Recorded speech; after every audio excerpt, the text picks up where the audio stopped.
Before we begin today's recording, I'd like to apologize for the noise in the background. And that's because today is my son's Christmas end of year party. Or rather, it's the Christmas end of year party at my son's school, the older one. And even though he's not feeling very well, he insisted that he wants to come. And so we brought him here. And we got there, and he was in the midst of all his friends. And then he turned to me and, he dismissed me. He told me that I could leave, although I could hear from his voice that actually it's not that I could leave, but he wanted me to leave. So I've left him there running around with his friends, although I must confess, I thought that this stage in life would come much later. I had assumed, judging from my own experience, that it's when boys get to their teens that then they don't want to have their parents around because that would be uncool. So it looks like I have the rare privilege or the rare honor or the rare disgrace, depending on how you want to look at it, of having been dismissed by a child who is under 10 years of age. Now, for those of you who have kids, if this is a normal occurrence, then let me know. Let me know that I'm not the only one who has gone through this. Now, my son doesn't want to be uncool, and so he sends me away. Anyway, so that's where the noise in the background is coming from. I have come into the car to make the recording, and I'm parked a little ways away, so hopefully the noise shouldn't be that much, but they have massive loudspeakers and stuff like that. And so since I don't do any recording on the podcast, it's possible that you guys might hear some muffled noise in the background, and so if you do, that is where it's coming from. But I've done my best anyway to try and mitigate the level of noise coming in, because I'm in the car and I'm parked a little ways away. Okay, so now straight to today's recording. If I remember correctly, I think yesterday's recording was a primer, just getting you guys ready. Now we're going to look into CRM and how that helps with deal advancement. And if I remember correctly, I think I defined a CRM as a customer relationship management tool. Some people call it a client relationship management tool. People call it all kinds of things.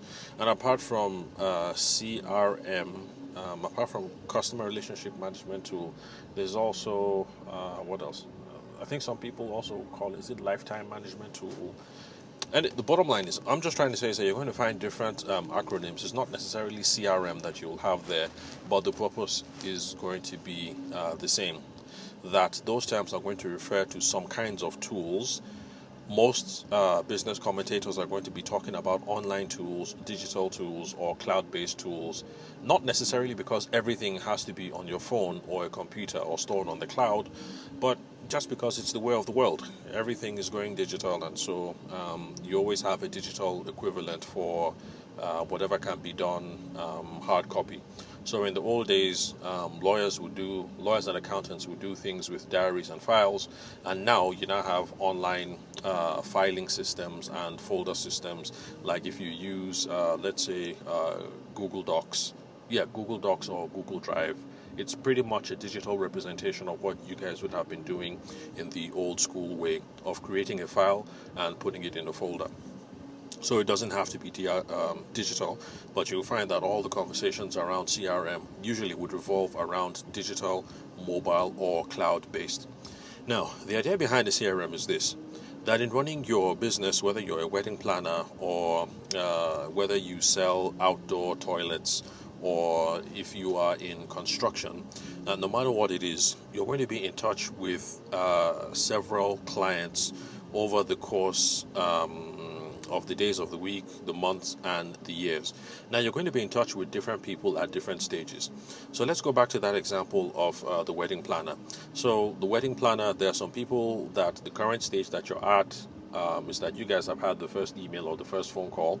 There are a couple of people that you've had the first office meeting, and maybe there's someone else that you've had 2 meetings with and you've presented a budget, and then there's a bunch of other people that you have presented a budget and a deposit has been paid, and there's some people that you've done all the aforementioned steps, the full amount has been paid, and you have started drawing up schematics about where the tables are going to be and when the hall is going to be arranged and all that good stuff.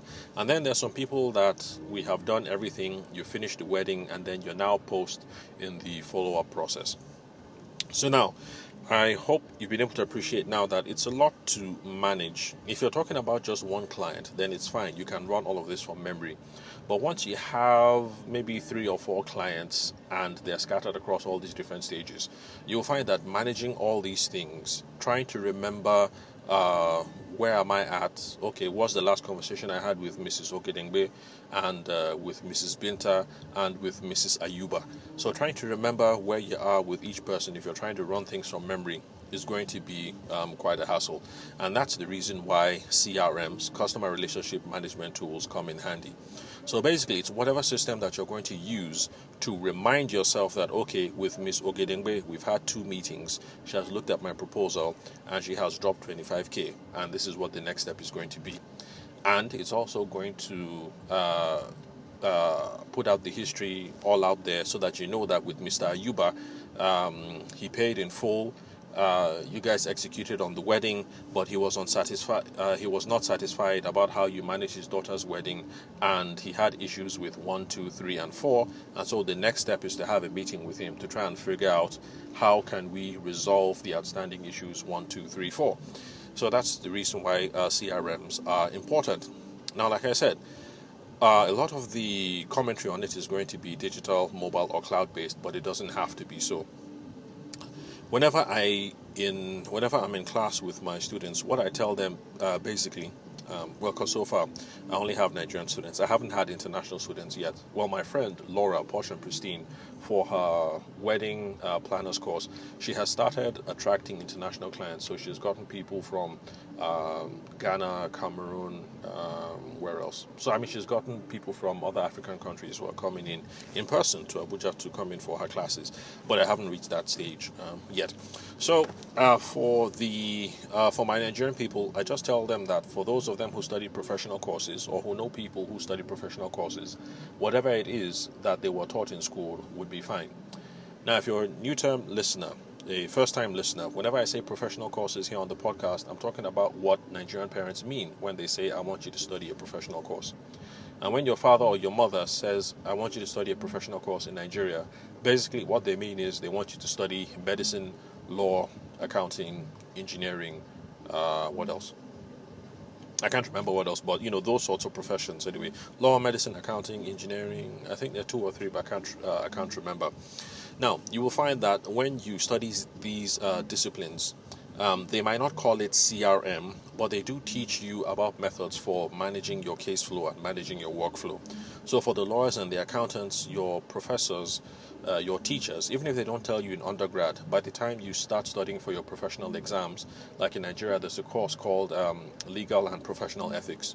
So by the time you get to law school and you study legal and professional ethics, they will start telling you about managing client meetings and things of that nature. So it is there that you're going to learn, and then when you're doing your internships, if you're in medicine or in accounting or in law, that you're going to learn about how you build up these processes. So for law and accounting, it's a diary and a file-based thing. So somebody comes into the office, you open up a file, and in the file, you're going to have it recorded there that Mrs. Okedengbe came in on the 1st of January.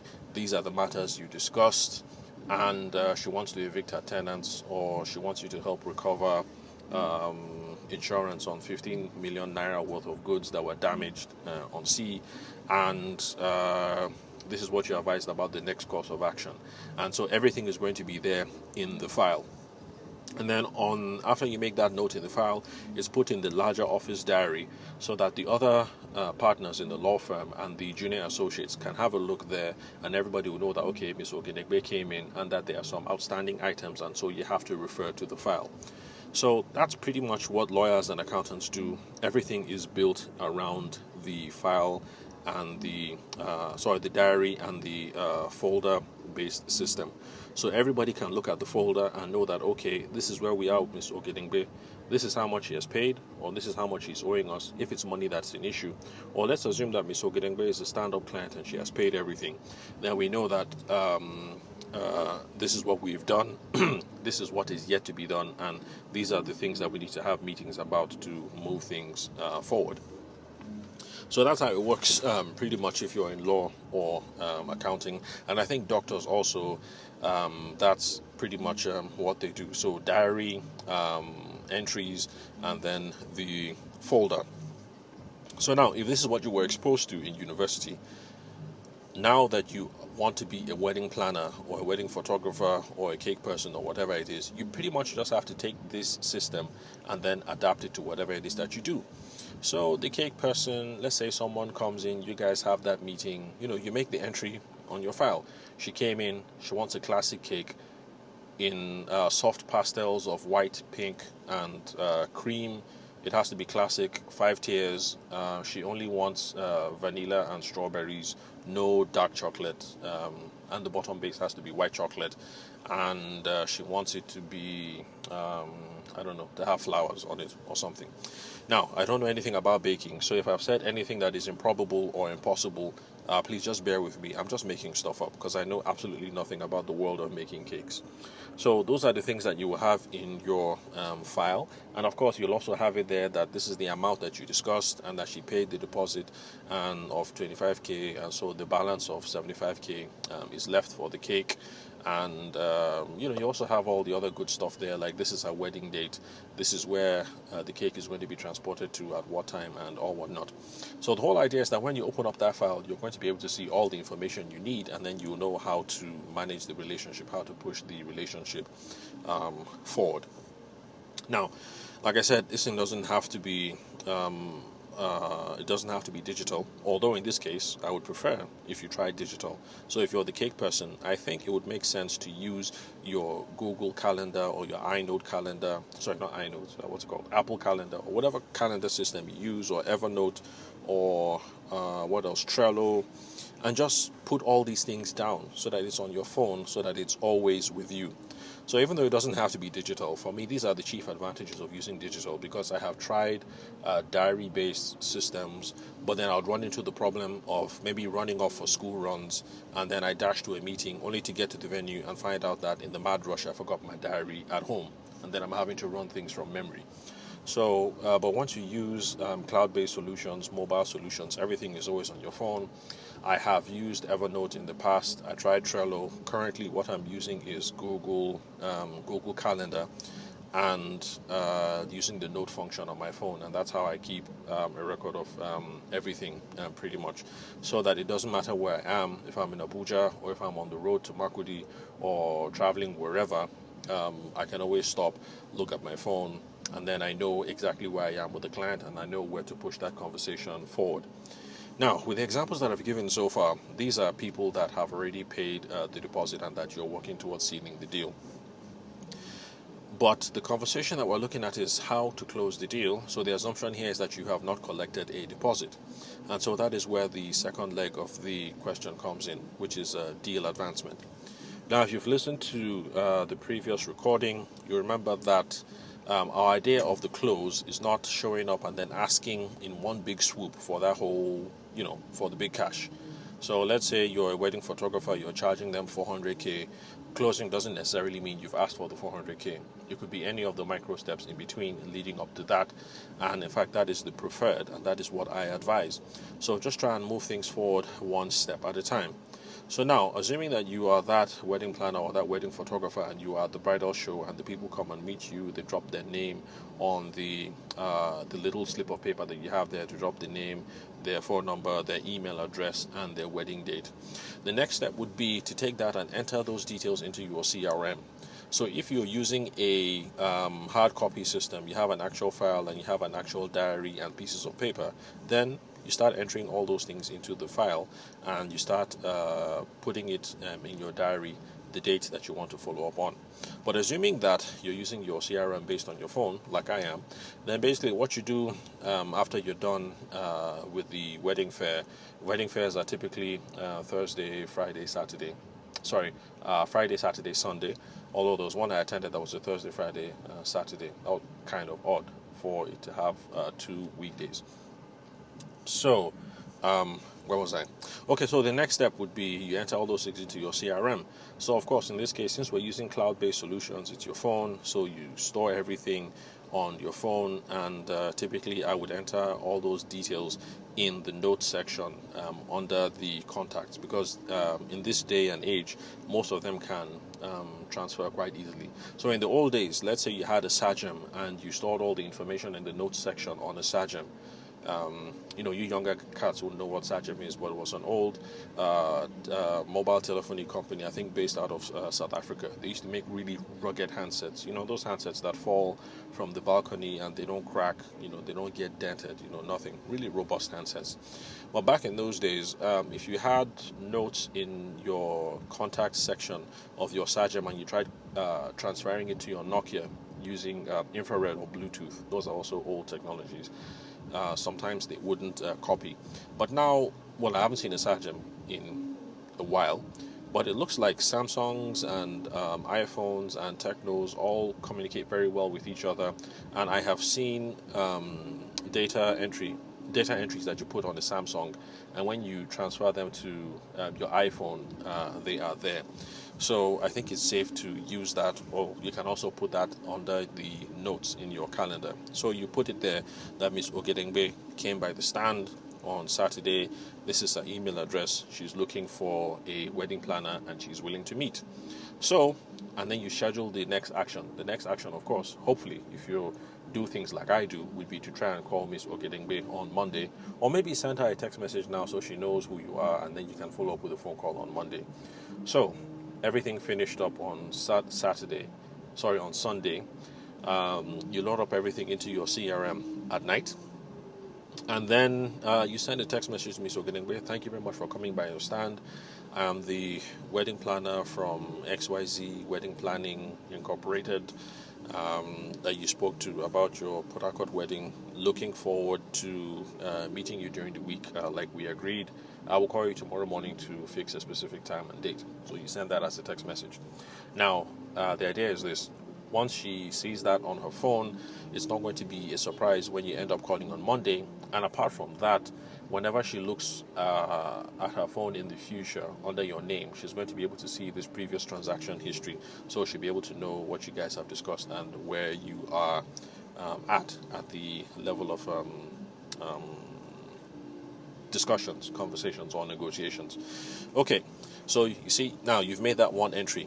And now you take that entry and you now, let's assume that you put it on your phone. So you now put it on the calendar and you put a reminder for Monday morning. So that Monday morning, after you're done with school runs or whatever it is that you do early in the morning, you get back and just before you have breakfast, your phone pings. It vibrates, buzz, and you look and then it says, call Mrs. Ogedengbe.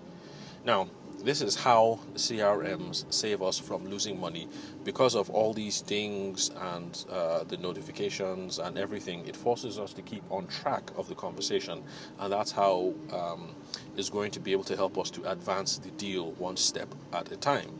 So that's just how it works pretty much. So you schedule that in the phone call.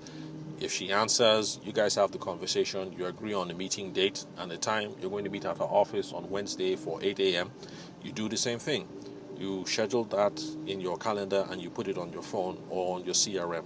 If you're using Evernote and Trello, you can put the notifications in Evernote and in Trello. You just push it on the calendar, and then on Wednesday morning, the thing is going to buzz at 7 o'clock, buzz, and you have a look at it, and it's going to be there.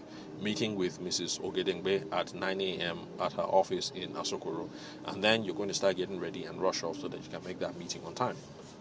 And so, without going into any more details, because we're close to the 20-minute mark, this is how you're going to use CRMs to push the deal forward one bit at a time. So, CRM plus the philosophy of deal advancement is another tool that makes it possible for us to close the deal in whatever it is that we do, whether we're in real estate or whether we're in wedding planning or photography or we sell construction. So, as a summary, answer to the question, how do you close the deal? First of all, you need to figure out if you're in a simple or a complex sales scenario. And then after that, we need to have a hard look about what closing means for us. If you're on board with this whole deal advancement thing, and then you know that we're just taking it forward one step at a time, we need to figure out, do we have a deal in the first place before we end up spending hours and hours and hours and weeks on these people's case? And we do that by qualifying, and that's by asking questions to figure out, is there a need, is there a want, how do these people make decisions, are we in agreement on money, do they have any sense of urgency, and all that good stuff. Then after that, it's all about taking all the information and all the data we have and putting it into our CRM system. So if you're going to do it old school and you have an actual diary and an actual calendar and an actual file, you do just that. If you're using your phone, because you're using your Apple Calendar or your Samsung Calendar or your Google Calendar or whatever it is, you do just that. If you're going to use Evernote or Trello or some other project management software, you do all that. And then those things will help keep you on track, because once you're talking to 5-10 people, it's not possible to keep running things from memory. And that is a summary of how you close the deal in whatever it is that you are doing, pretty much. So I will have a look at my notes, because I suspect that there's one thing that I've missed out. I'll have a look at my notes where I jot down all my questions to see what it is that I've missed out on this. But with what we've done so far, we should be able to bring this topic to a close, either in the next recording or one more recording after that. So thank you very much, guys, for listening to the Sales for the Nigerian Wedding Industry podcast. I'm your host, Abuja-based sales consultant and event media professional, Tavishima Ayede. Thank you very much for your time and your attention. It's well past the end of the school festivities, so let me go pick up my son. And you guys have a... Oh, okay, no, we're still in the middle of a week. Okay, so enjoy the rest of your week, and I'll catch you guys at the next recording.